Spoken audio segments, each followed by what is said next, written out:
अस्सलाम वालेकुम नाज़रीन, हमारे YouTube चैनल को सब्सक्राइब करें और बेल आइकन को जरूर क्लिक करें ताकि आप तक बीमारियों के हिसाब से और ब्यूटी के लिहाज से हमारी रेसिपीज बर वक्त पहुंचती रहें। तो 12 कबाइल के लोग जब मूसा कलीमुल्लाह के पास आए कि मूसा, हमारा तो गंदम खत्म, खाना खत्म, बारिशें हो नहीं रही हैं, आप अल्लाह के नबी हैं, दुआ करें कि बारिश हो जाए। मूसा कलीमुल्लाह ने 12 कबाइल के लोगों को कहा, उनके सरदारों को, कि सारे लोगों को ग्राउंड में जमा करें, हम दुआ करेंगे। 70,000 लोग एक ग्राउंड में जमा हो गए और वक्त का नबी मूसा कलीमुल्लाह दुआ करने लग गए, अल्लाह से दुआ करने लग गए बारिश की। जैसे जैसे अल्लाह के नबी बारिश करने लग गए तो बजाय कि बारिश होती, धूप और तेज हो गई।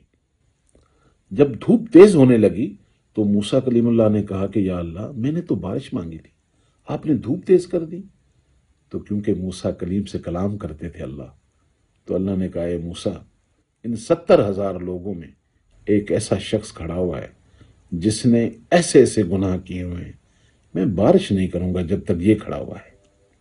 तो मूसा कलीमुल्लाह ने जब बात सुनी तो थोड़े गुस्से वाले तो थे, तो लोगों की तरफ चेहरा करके कहने लगा कि तुम 70,000 लोगों में एक शख्स ऐसा खड़ा हुआ है जिसकी वजह से अल्लाह ताला ने बारिश रोक दी है, और वो जो भी है गुनाहगार, और इस 70,000 में सबसे बड़ा गुनाहगार है वो, और जो भी है वो यहां से निकल जाए।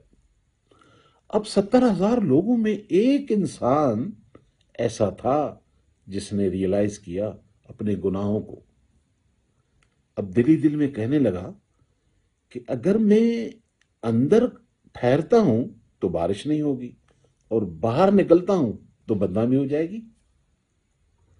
अगर वहीं ठहरा रहा तो बारिश नहीं होगी, हजारों लोग मर जाएंगे क्योंकि खाने के तो लाले पड़े हुए थे, और अगर मैं बाहर निकलूंगा तो मैं बदनाम हो जाऊंगा।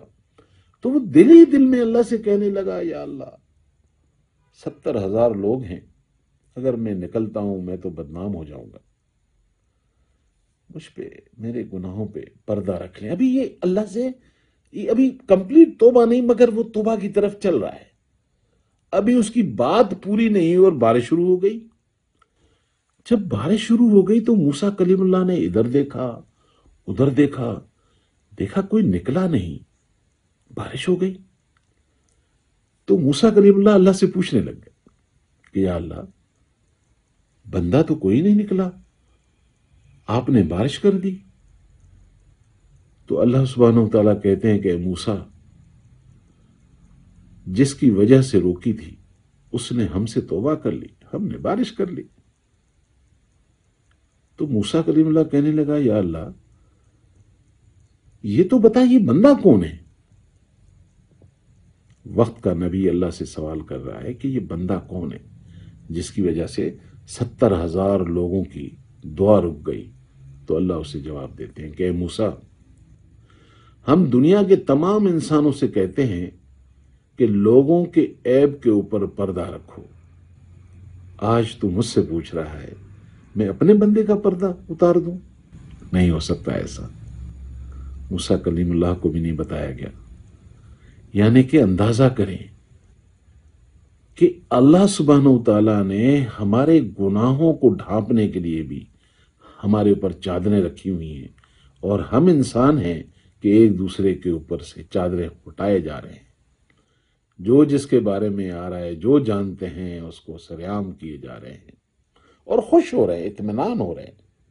नहीं नहीं नहीं नहीं, याद रखिएगा, बेइत्मीनानी बढ़ जाएगी, मरीज बन जाएंगे आप, चक्कर लगाते रहेंगे मुख्तलिफ डॉक्टरों के, फिर हमें फीसें भी देते रहेंगे और हमारी मेडिसिन भी खाते रहेंगे। आपकी सेहत का अजाब तो अपनी जगह, कुदरत का अजाब भी अपनी जगह रहता है। तो हमें मेजर ये चीजें समझनी चाहिए कि हम इन कम से कम 3 मेजर चीजों से बच जाएं कि हम झूठ नहीं बोलें, हम جھوٹ بولنے کے علاوہ لوگوں کی پردہ داری کریں، لوگوں کی چادریں نہ ہٹائیں، ان کے گناہوں کو نہ کریں۔ اور یہاں تو انسان کو ایک اور بھی چیز سمجھ میں نہیں آتی کہ وہ اپنے لیے بھی گواہ پیدا کر دیتا ہے، یعنی کہ گناہ کر کے دوستوں میں بتا رہا ہوتا ہے میں نے اس کے ساتھ ایسا کر دیا، میں نے اس لڑکی کے ساتھ یوں کیا، میں نے اس آدمی کے ساتھ ایسا کیا۔ وہ چٹکارے لے کر اپنے گناہ بتا رہا ہے اور اپنے دوستوں کو بتا کر اور گواہ پیدا کر رہا ہے۔ اللہ کرے چادر رکھ بھائی، میں بھی قیامت کے دن رکھوں، لیکن جب تو ہی اپنے آپ کو ننگا کرنے پہ تلا ہوا ہے تو پھر کیا کرے گا؟ وہ تو اس کرسی پر بیٹھ کر اسے جسٹس تو کرنا ہے، تو اس لیے بندوں کے حساب کو تو معاف نہیں کرے گا۔ ہاں، اگر آپ نے لوگوں کے گناہوں پر چادر رکھی ہوئی ہے تو اللہ تعالیٰ آپ کے عیبوں پر، میرے عیبوں پر بھی چادر رکھ دے گا۔ اور تیسری چیز بآسانی سے آپ سمجھ گئے ہیں، 3 چیزیں میں نے بیان کی ہیں کہ ہمیں ان چیز سے رکنا پڑے گا، شکر کرنا پڑے گا ہر حال میں، ہر سچویشن میں، جھوٹ سے ہمیں بچنا پڑے گا، اور ہمیں لوگوں کے عیب ڈھانپنے پڑیں گے، جانتے ہو تب بھی۔ اس کے بارے میں ایک لمبی بحث ہے، بہت ساری احادیث ہے جو میں بتا سکتا ہوں، لیکن کیونکہ میں عالم نہیں ہوں تو میں اس لیے اتنا ڈیپلی باتیں نہیں کرتا ہوں، جتنا تھوڑا بہت جانتا ہوں آپ کے ساتھ شیئر کرتا ہوں۔ اب آ جاتے ہیں خوراک پر۔ تو خوراک کے معاملے میں آپ کو اب ایک چیز کا خیال رکھنا پڑے گا، ذہن میں رکھیے گا، بیماری کب سے اسپیڈ سے بڑھی ہے اگر آپ اس کو سرچ کریں تو بہت ساری چیزیں ہماری لائف اسٹائل میں بدل گئیں۔ پہلی دفعہ اس زمین پر 1960 میں کئی بیٹھے ہوئے لوگ ہم سے کئی کوسوں دور، 7 سمندر دور پلاننگ کر رہے تھے کہ یہ جو مرغی ہے 5-6 مہینے، 7 مہینے، 8 مہینے لیتی ہے، اتنی سی بن جاتی ہے، کیوں نہ ایسا عمل کیا جائے کہ یہ 4-5 ہفتے میں 3 کلو کی ہو جائے۔ تو 1960 پر فرسٹ ٹائم فارم مرغی پر کام کیا گیا، اور پاکستان پہنچتے اسے 12-14 سال لگ گئے۔ دیسی سے ہم نکل گئے اور فارمی عام ہو گئی، اور اس کی خوراک پر اگر آپ توجہ دیں تو آپ حیران ہو جائیں گے۔ میں آپ لوگوں کا دل خراب نہیں کرنا چاہتا، لیکن بس اس کی صحت دیکھ لیں، ایسی صحت بن جائے گی، نہ وہ ہلتی ہے، نہ وہ بولتی ہے، نہ دوڑتی ہے، نہ بھاگتی ہے۔ ہماری بھی کچھ حالت اس نے ایسی کر دی ہے۔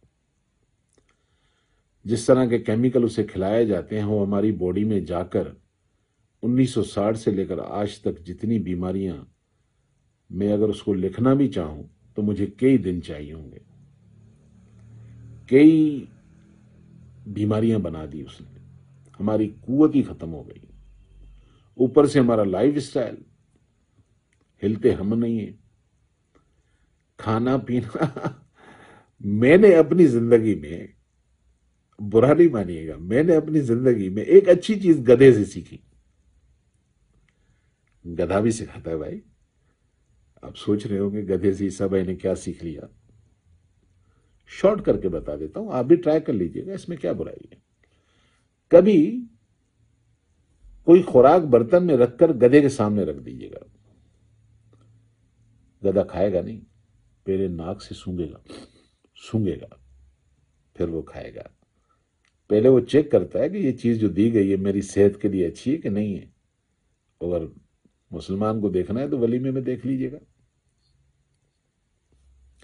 یعنی کہ کھاتے ہوئے 1 منٹ کے لیے بھی، یوں بیٹھ کر 1 منٹ کے لیے بھی میں نہیں سوچتا کہ یہ جو میں کھا رہا ہوں یہ میری صحت کے لیے کتنا اچھا ہے، کھائے جا رہا ہوں۔ تیل گھی کے نام پہ ریفائن کھا رہے ہیں، دودھ کے نام پہ کیمیکل کھا رہے ہیں۔ وہ اللہ تعالیٰ سورہ نحل کی 52 میں کہتے ہیں کہ کیا تم دیکھتے نہیں ہو، ایک طرف گوبر ہے، ایک طرف خون ہے، بیچ سے ہم دودھ نکال رہے ہیں، وہ دودھ ہی بند کروا دیا۔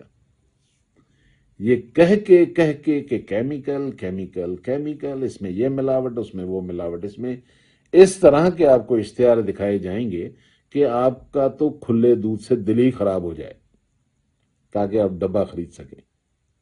हाइजीन के नाम पर इतना आपको हाईजेक किया गया है कि अब असल भी समझ में नहीं आता। अब नकल की बॉडी आदी हो गई है। हमें निकलना पड़ेगा हर उस प्रोसेस चीज से, याद रखिएगा। बस छोटी सी जगह होती है आपके घर में, मेरे घर में उसे किचन कहते हैं। अगर आपने किचन में तवज्जो दे दी, जैसे जिस्म की एक अहम चीज है वो है लिवर, दिल नहीं लिवर। जिस्म का हर आज़ा अपनी जगह अहमियत रखता है, जिस तरह घर की हर चीज अपनी जगह अहमियत रखती है, लेकिन आपके घर का जो लिवर है वो किचन है। किचन में जो चीज खरीद के लाते हो उस पर तवज्जो दो कि ये ऑर्गेनिक है कि नहीं है। प्रोसेस फूड से बचें। हर वो चीज जो प्रोसेस से गुजार दी जाएगी वो फिर नेचुरल नहीं रहती। यानी कि अगर एक दूध स्टोर में पड़ा हुआ है डब्बे में, 6 महीने खराब नहीं हो रहा है, तो आप दूध पी रहे हैं। हाँ, डॉक्टर ने लिखा था, ओह यस, डॉक्टर ने लिखा, फिर जरूरी है आपके लिए पीना। मैं कभी नहीं लिखूंगा, नेवर भी एवर भी। मैं आज भी फ्रेश दूध पीता हूं, मैं चाय भी फ्रेश दूध की पीता हूं। और मजे की बात ये बता रहा हूं कि मैं जब यूएसए जाता हूं क्लिनिक करने, तो आप सोच रहे होंगे मैं पागल आदमी, मैंने वहां भी बकरी पाली हुई है। बहुत महंगा पड़ता है मुझे वहां बकरी का दूध, लेकिन मैं पीता वही हूं। ये अल्लाह की नेमतें हैं। अपनी इन्वेस्टमेंट अपने फूड पे करें, फ्रूट पे करें। ये क्या अब लोग हमारी दवाइयों पे किए जा रहे हैं। अल्लाह ताला आपको सेहत दे। इंसान बीमार भी होता है, जाना चाहिए उसे डॉक्टर्स के पास, लेकिन बीमारियां जिस हिसाब से बढ़ रही हैं, किसी हॉस्पिटल में आप चले जाएं, छोटी में बड़ी में, हजारों हजारों डॉक्टर सालाना निकलते हैं कॉलेज से, खप जाते हैं। फिर भी हम कहते हैं, ये पाकिस्तान नहीं पूरी दुनिया में टाइम ही नहीं मिलता डॉक्टरों के पास। वो यूके में कुछ दिन गया तो पता चला 2-2 महीने तो टाइम नहीं मिल रहा है यहां पे। यूएसए में तो मैं खुद जाता हूं, वहां भी कहते हैं 2 वीक्स 3 वीक्स। ये अल्लाह का शुक्र है पाकिस्तान में फिर भी फौरन आपको डॉक्टर मिल जाता है। ये भी अल्लाह का बड़ा करम है और अच्छे लोग हैं। तो कहने का मकसद है कि आप वो इन्वेस्टमेंट जो है आप अपने उस किचन पे करें, आप अपने फलों पे करें। आप जितना नेचर के करीब देखें, अल्लाह सुब्हानो ताला ने मुझे नेचर से बनाया ना, मट्टी, पानी, रूह, तो इसमें अब केमिकल जितना डालेंगे प्रॉब्लम तो आएगी। तो ये गढ़ तो बनेगा बीमारियों का। तो हमने सुबह दोपहर शाम का जो तरीका है उसको समझना है। आपके पास और मेरे पास कितना टाइम अल्लाह ने दिया हुआ है कायनात में तमाम इंसानों को? 24 घंटे। इस 24 घंटे को पहले 3 में डिवाइड करें। 3 में डिवाइड करें। 8 घंटे नींद के लिए, 8 घंटे काम के लिए, 8 घंटे बच गए। अब इस 8 घंटे में बात भी करते हैं, लेकिन थोड़ा सा ब्रेक ले लें, इसका एक और पार्ट बना लेते हैं ताकि छोटे छोटे पार्ट हों। तो फिर मिलते हैं इस पार्ट के बाद, अगला पार्ट टू बी कंटिन्यू करते हैं इंशाअल्लाह। अस्सलाम वालेकुम व रहमतुल्लाहि व बरकातहू।